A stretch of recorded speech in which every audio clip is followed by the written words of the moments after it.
Welcome to Storywave.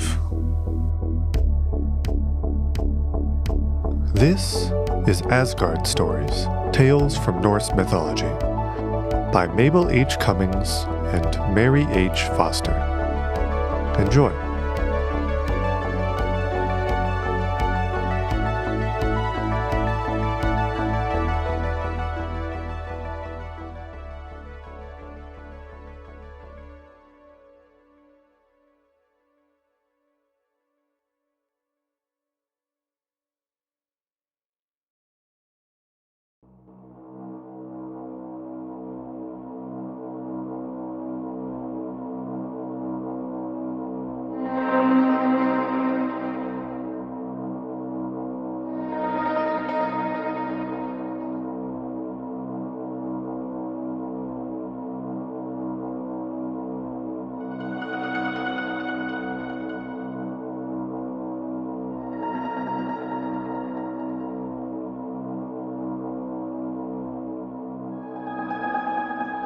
In the long, dark winters, when the bright sun had gone away from them, these Northmen had time to think many thoughts about the powers of frost, and wind and storms, which they called giants.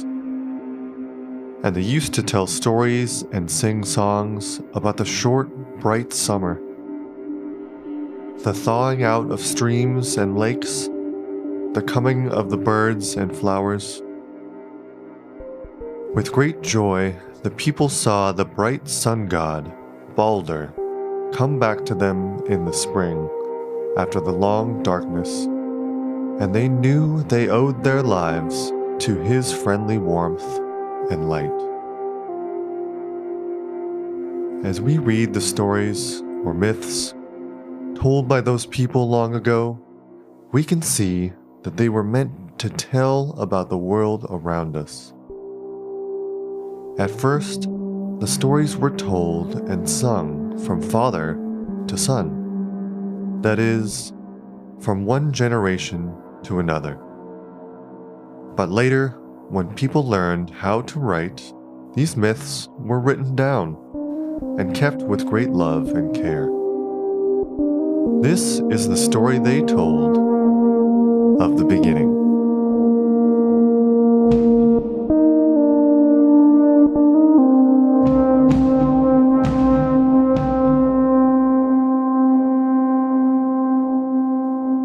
At first, before living creatures were in the world, it was all rough and without order. Far to the north, it was very cold, for ice and snow were everywhere. Toward the south, there was fire, and from the meeting of the fire and the cold, a thick vapor was formed, from which sprang a huge giant. On looking about for some food, he saw a cow, who was also searching for something to eat. The ice tasted salt, and when the cow began to lick it, a head appeared, and at last the whole figure of a god stood before her. From these two, the giant and the god, came the two great races of giants and gods, who were always enemies to each other. The giants were constantly trying to break into Asgard, the home of the gods in the sky. The gods, on the other hand, watched and planned to keep out the giants, and to drive them back to their own stronghold, Utgard. Our world, where men and women lived, was between Utgard and Asgard. It was called Midgard. And around this Midgard world, under the ocean, was coiled a monstrous serpent, who grew so long that his tail grew down his throat. He was called the Midgard Serpent. A wonderful tree named Yggdrasil connected all the worlds. This great ash tree had its roots in Utgard, and the tops of its branches reached up so high as to overshadow Asgard. Its 3 main roots were watered by 3 fountains, and near one of them sat the wise giant Mimir, of whom we shall hear later. The Norns, 3 sisters, also lived at the roots of Yggdrasil, and were careful to see that it was watered every day. A little gray squirrel was always running up and down the tree, jerking his tail and hurrying to tell the news to everyone along the way. He was so anxious to be the first one to carry the news that many times he brought trouble to himself and to others because he was not always careful to tell a story just as he had heard it, and often everyone would have been happier if the squirrel had kept the story quite to himself. The gods and goddesses all together were called the Aesir, and the chief and father of them all was Odin. His lofty throne rose high in the midst of Asgard, the sacred city which the gods had built for their beautiful home. From Asgard, arching over and down to the lower world, was a rainbow bridge called Bifrost, the Trembling Bridge. Upon this, the dwellers in Asgard could travel every day, all except the mighty Thor. His thunder chariot was too heavy for the Trembling Bridge, so he had to go around a longer way. After the gods had made men and women, and had taught them to dwell on the earth in the world of Midgard, Odin looked forth one morning from his heavenly seat to see what further work was waiting for his helping hand. He noticed, far away from him, a race of small beings, some of them busy doing mischievous deeds, while others sat idle, doing nothing. Odin sent for all these little people to come to him, and when they had reached Asgard and were admitted to his palace of Gladsheim, they entered the great judgment hall, where they found all of Aesir sitting with a Father Odin at their head.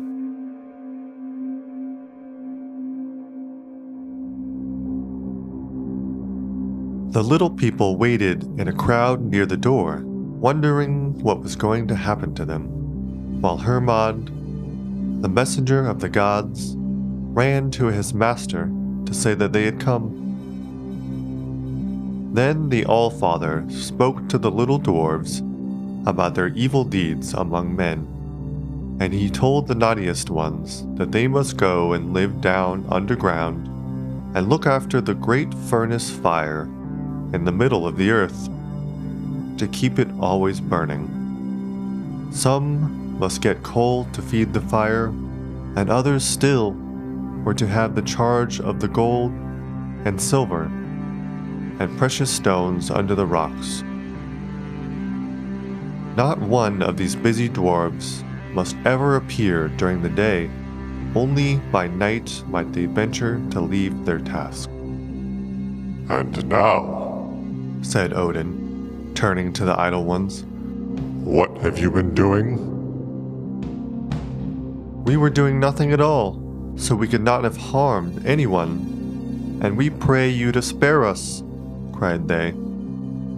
Do you not know that those who sit idle, when they should be doing good, deserve punishment too? Said Odin. I shall put you in charge of all the trees and flowers, and shall send one of the Aesir to teach you, so that you may be doing some good in the world.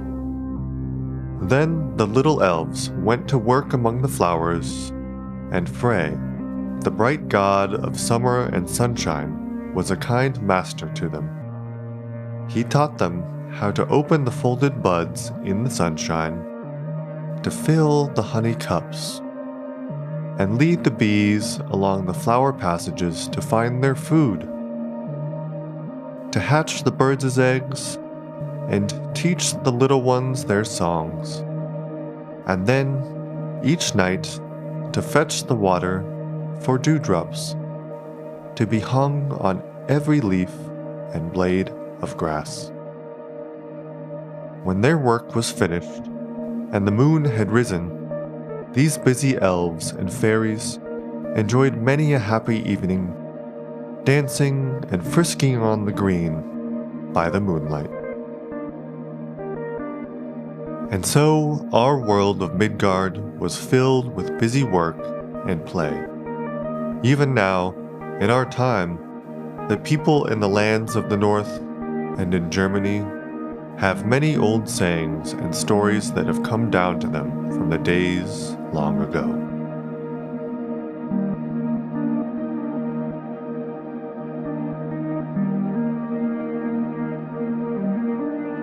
There is a beautiful white flower in the north, which is called Baldur's Brow, because it is so pure and bright, like the face of the dear sun god Baldur. And in some places, when the farmers gather in their harvest of grain, they leave a little bunch of it standing in the field for Father Odin's horse. We have some English names to remind us of those old tales of our forefathers, for we have Tuesday, named for Tyr, the brave god who gave his right hand to save his friends. Wednesday, or Woden's Day, named for Odin. Thursday, for Thor, the thunder god. And Friday, for either the goddess Frigga or Freya, or for Frey, the god of the summer who ruled the fairies.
Thank you for listening to another episode of Storywave. Please let us know what you think about this episode or any of the previous episodes by sending us a message to the email you can find below in the episode description, or fill out the survey underneath any of the episodes.